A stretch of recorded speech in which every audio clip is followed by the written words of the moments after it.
Assalamualaikum warahmatullahi wabarakatuh. Salam dan bahagia.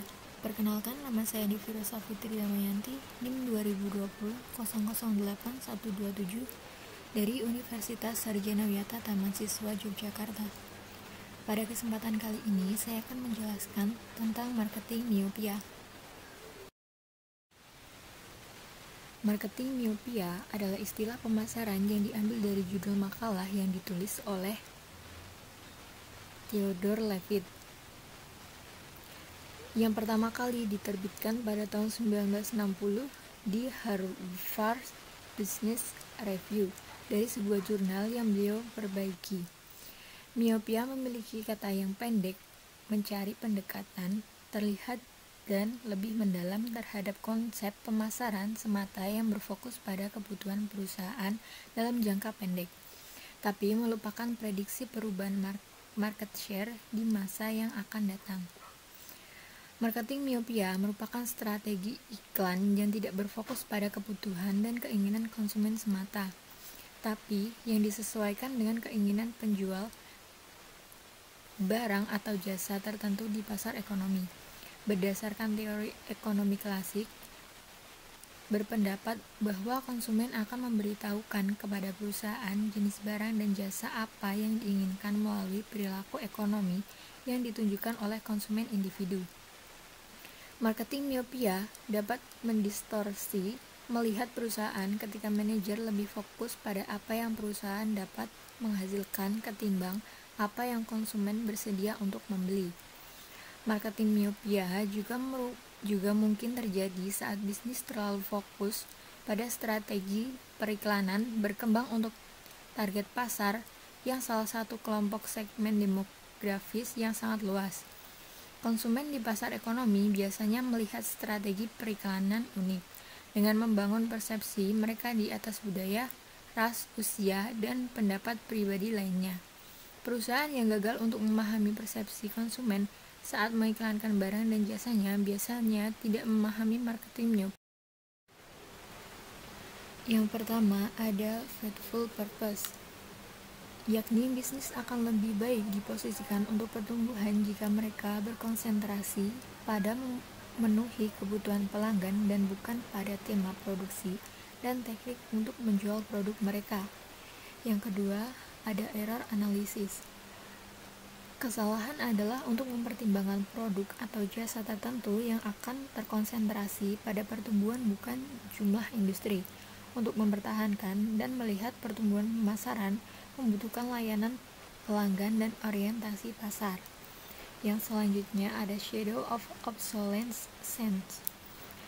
Masing-masing perusahaan atau setiap perusahaan itu mungkin akan menghadapi pendekatan kepunahan, ancaman terhadap produk dalam industri yang tersisa dan tidak siap untuk melumpuhkan adanya kehadiran perusahaan baru.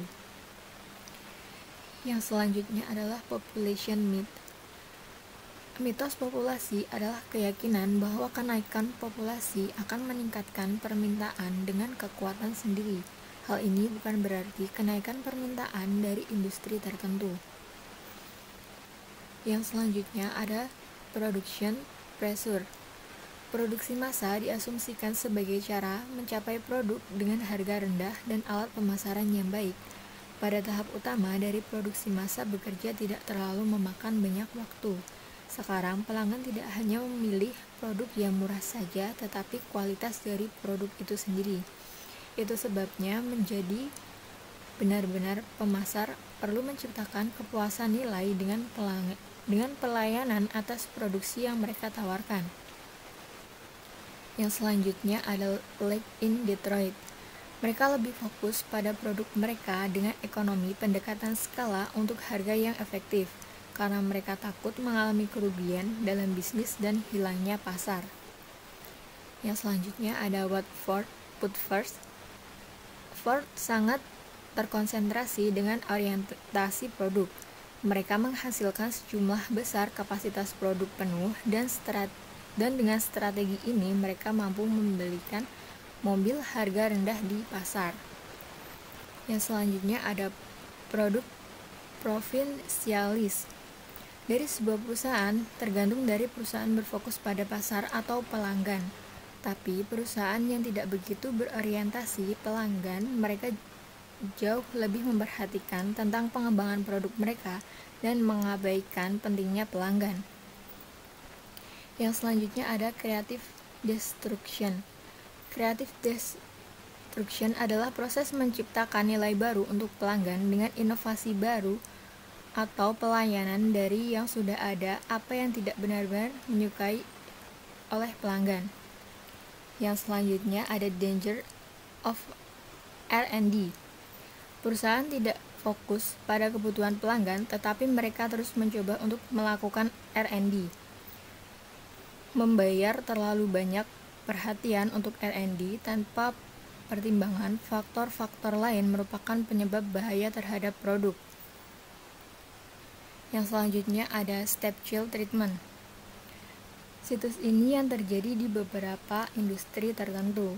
Industri tinggi untuk memenuhi kebutuhan pemenuhan pelanggan dengan setiap keprihatinan terkait perkembangan pelayanan produk dan lain-lain hal yang merupakan bagian dari kegiatan industri.